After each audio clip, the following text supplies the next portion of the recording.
Il y a peu de jeux auxquels je reviens avec autant d'enthousiasme que Contra 3. Parfois caricaturé à travers son opposition avec Contra Hard Corps, ce titre représente un épisode canonique qui a marqué tous ceux qui l'ont découvert à sa sortie en 1992.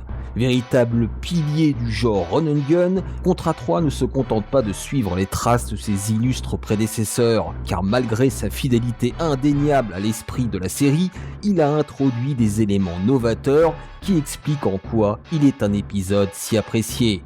Mais qui dit qualité dit souvent aussi défaut, et cela s'applique même aux plus grands jeux.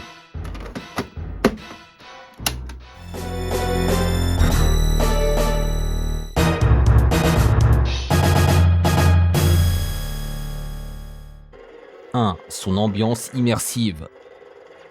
L'ambiance soignée de Contra 3 est l'une de ses composantes les plus distinctives. Tous ceux qui y ont joué à l'époque de sa sortie ont été marqués par ce monde post-apocalyptique, composé de paysages urbains dévastés, de complexes industriels pollués ou de repères d'aliens répugnants. Il faut dire que l'illustration de la boîte et l'introduction emplie de désolation et de désespoir donnaient le ton, nous promettant rien de moins que du sang et des larmes. La qualité de l'immersion est amplifiée par une bande-son mémorable, dont les compositions semblent avoir été directement inspirées par les films d'action des années 80.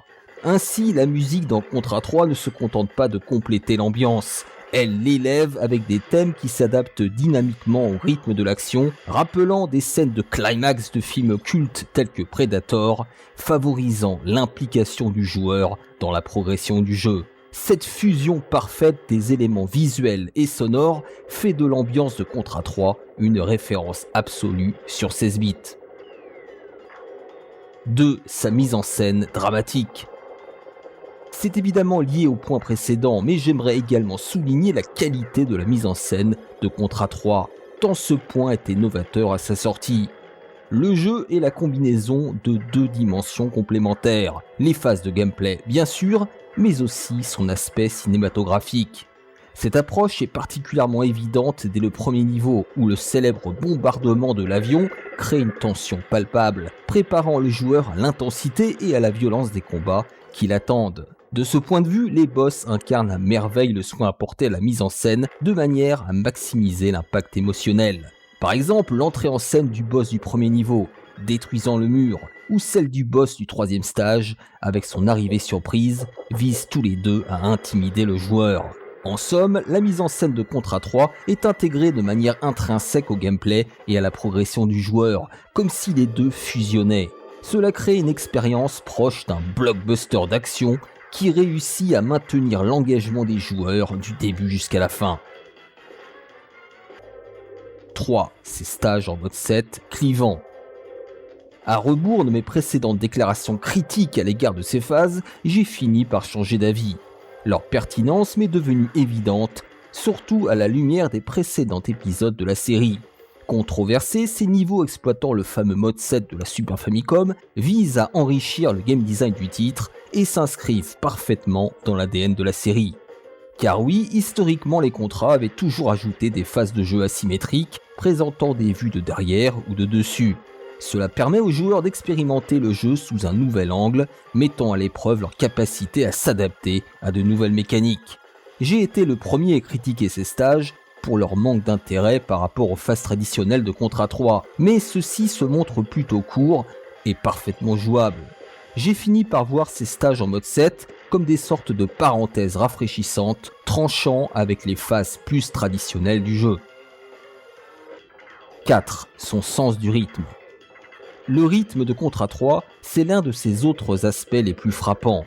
Celui-ci est parfaitement maîtrisé, tant le jeu excelle dans l'art de varier les séquences, au tempo différent, mêlant habilement des moments de haute intensité avec des phases plus lentes et parfois même contemplatives. Cette logique permet aux joueurs de reprendre leur souffle entre deux phases éprouvantes. De plus, contrairement à Contra Hard Corps, qui privilégie les séquences de boss rush, Contra 3 offre, me semble-t-il, une distribution de gameplay plus équilibrée. Les phases de run and gun constituent ici une grande partie du jeu, plus nombreuses et étendues que sur Mega Drive. Le rythme de Contra 3 est également renforcé par les combats des boss, qui, il est vrai, ont toujours été un moment clé dans la série. 5. Ces boss épiques. Les affrontements avec les boss dans Contra 3 représentent une facette cruciale du jeu, une épreuve marquante offrant, je l'ai déjà dit, tant un spectacle visuel qu'un défi tactique.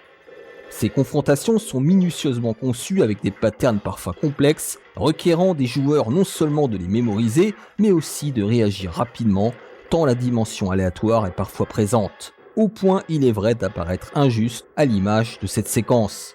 Mais c'est la garantie d'une mise sous tension permanente du joueur. Les boss de Contra 3 sont donc au cœur du game design, servant autant de jalons dramatiques que d'épreuves stimulantes. 6. L'héritage pertinent de Strider. Contra 3 marque également un tournant décisif dans la saga en intégrant des éléments inspirés par d'autres références de l'action, notamment Strider de Capcom.